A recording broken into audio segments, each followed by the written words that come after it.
discomfort is killing you slowly. Not in a way you can see. There is no wound, no scar, no moment of collapse.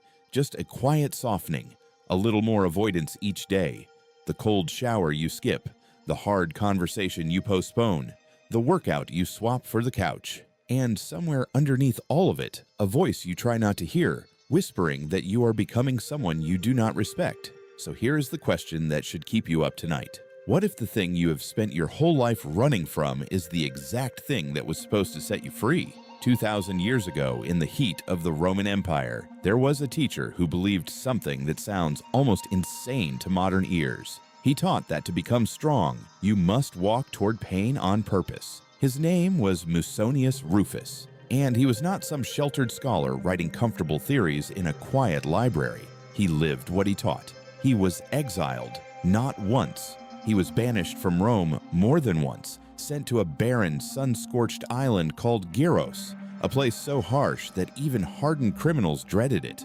A rock in the middle of the sea with almost no fresh water, almost no food, nothing but stone and silence. The Emperor Nero wanted to break him, to bury him, to make him disappear, but something strange happened. When other exiles arrived on that island, they fell apart, they wept, they starved, they lost their minds to despair. And Musonius? He started teaching. He explored the island. He found a hidden spring of water that the locals did not even know existed, and he showed them how to survive. Visitors began sailing to this prison island just to study under him. Think about that. Men crossed the sea to sit at the feet of a prisoner. The place designed to destroy him became the place that made him legendary, and the people who came to pity him left changed. Why? What did he understand about suffering that they did not? Because here is what almost no one realizes. Musonius did not endure that island despite his philosophy. He had been training for it his entire life. He taught his students to eat simple food and to sometimes go hungry on purpose. He told them to wear thin clothing in the cold, to sleep on hard ground, to walk barefoot.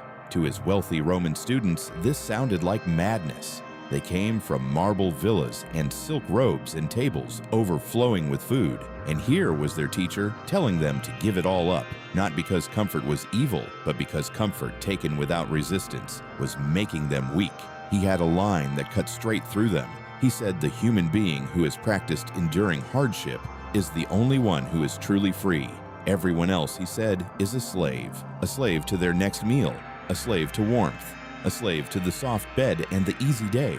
And the moment life takes those things away, they shatter. Now stop, because this is the moment it stops being ancient history and becomes about you. You have felt this exact slavery. You know the feeling. The morning the alarm goes off and your whole body negotiates with you to stay in bed. The message you need to send but keep leaving unread because the discomfort of sending it feels heavier than the cost of avoiding it. The dream you keep postponing to a someday that never arrives because starting would mean facing the possibility of failing. Every one of those tiny surrenders feels harmless. A single skipped workout, a single avoided call. But Musonius would tell you something brutal. He would tell you that you are not avoiding pain. You are training yourself to be ruled by it. Every time you choose the easy path, you are casting a vote for who you become. And the man who cannot tolerate discomfort will eventually be commanded by it for the rest of his life. So Musonius built a system, a way to take this principle and turn it into something you could practice, like a muscle. And it came down to 3 steps.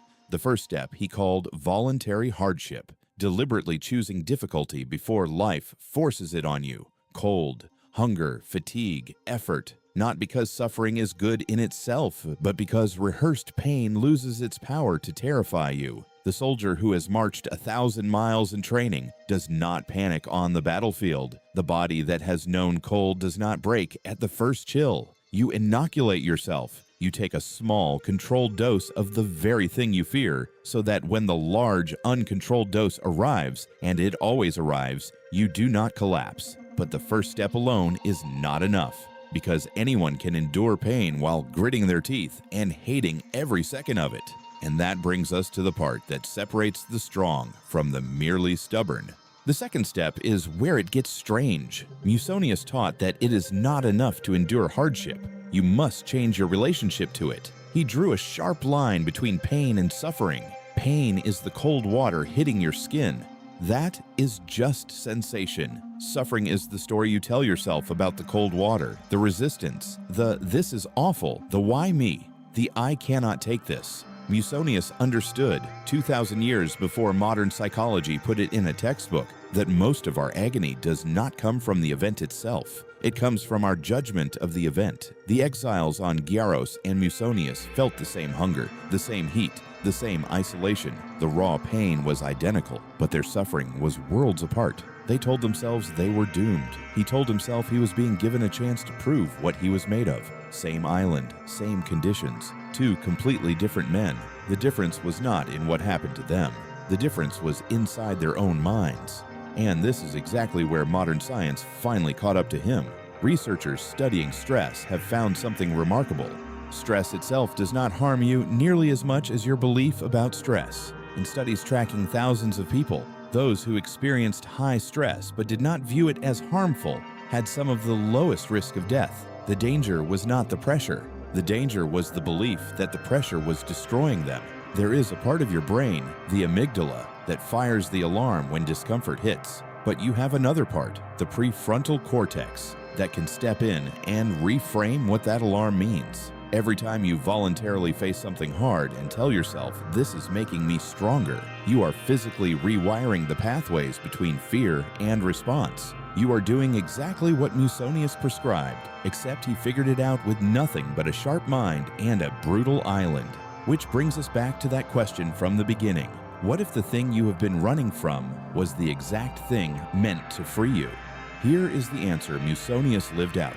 Freedom is not the absence of hardship. Freedom is the ability to remain yourself in the middle of hardship. The man who needs everything to be comfortable in order to be calm is not free. He is fragile. He is one bad day away from breaking. But the man who has trained himself to stand inside discomfort without flinching, that man can never truly be threatened. You cannot take from him what he has already learned to live without. That is the unbreakable willpower the title promised you. It is not about clenching harder. It is about needing less, fearing less, and meeting difficulty as a familiar opponent instead of a stranger. And that leads to the third and final step. Use it or lose it. Musonius said that knowing the right thing means nothing if you do not practice it. He compared it to medicine. A sick man does not get better by listening to the doctor describe the cure. He gets better by taking it. So here is how you take it, starting tonight. Choose one small voluntary hardship and do it on purpose. End your shower with 30 seconds of cold water, and instead of bracing and cursing, breathe slowly and watch your own mind try to panic. That is the practice. Or skip a meal you did not need and sit with the hunger without rushing to silence it. Or take the call you have been avoiding and feel the fear rise, and make it anyway. The specific act matters less than the principle behind it. You are proving to yourself with evidence that you can choose discomfort and survive it. And every time you do, you take a vote back from the part of you that wanted to stay soft. You are no longer the person things happen to. You are the person who decides. Do this once and you will feel a flicker of something. Do it for 30 days and you will not recognize the person looking back at you, because the cold shower was never about the cold. The skipped meal was never about hunger. It was always about teaching one truth deep into your bones, that you are the kind of person who does hard things on purpose. And a person like that walks through the world differently. So remember this, comfort feels like safety, but it is slowly making you weak. Hardship feels like the enemy, but chosen on purpose. It is the only thing that has ever made anyone free. Musonius died long ago, but the choice he handed down is waiting for you the next time something in you wants to take the easy way out. The next time discomfort knocks, you will know it is not here to break you. It is here to build you. The only question left is whether you will answer the door. If this reached something in you, stay a while. Subscribe and let us keep walking this path together.